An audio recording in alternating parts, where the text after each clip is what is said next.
ফরজ গোসল করার পদ্ধতি হলো, আপনার গোসল ফরজ হলে বাথরুমে গোসলখানায় গিয়ে সর্বপ্রথম আপনার শরীরের যে জায়গায় নাপাক লাগছে বা কাপড়ের যে জায়গায় নাপাক লাগছে সেই জায়গাটা কি করা, পরিষ্কার করে নেওয়া আগে।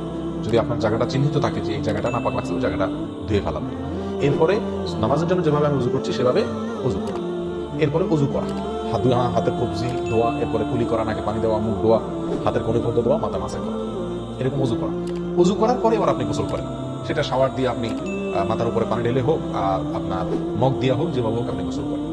গোসল করা শেষ হয়ে গেলে, গোসল করে যখন বের হয়ে যাবে, তখন যাওয়ার আগ দিয়া ওই যে পাও দেওয়া বাকি আছে উজু, যাওয়ার আগ দিয়া পায়ের ওখানে পানি ঢেলে টাকনো পর্যন্ত পা ধুয়ে ফেলবেন, বাস গোসল হয়ে গেল।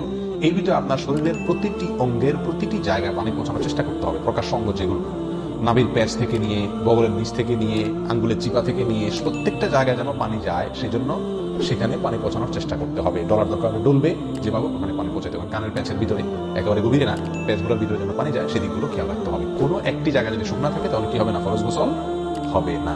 অতএব পরিপূর্ণ শরীর যাতে ধোয়া হয় সেদিকটা খেয়াল রাখতে হবে। নেল পালিশ ইত্যাদি বা কোনো রং টং ইত্যাদির কারণে যদি কোনো আবরণ থাকে শরীরের উপরে, তাহলে সেগুলো সরা নিতে হবে, তাহলে কি হবে না, ফরজ গোসল আদায় হবে না। কথা, প্রথমে শরীর এবং কাপড় থেকে নাপাকগুলো ধুয়ে নেব, এরপরে উযু করবো পূর্ণাঙ্গভাবে, পা ধোয়া বাদে, এরপরে গোসল করব। আর বের হওয়ার সময় দোনো পাও টাকনো পর্যন্ত ধুয়ে তারপর বের হয়ে যাও। এই গোসলের সাথে আমার উযু হয়ে গেল। এই গোসলের পরে আর কি করার দরকার নাই, উযু করার দরকার নাই। অনেকে গোসল করে উযু করেন, এটা কোনো প্রয়োজন নাই।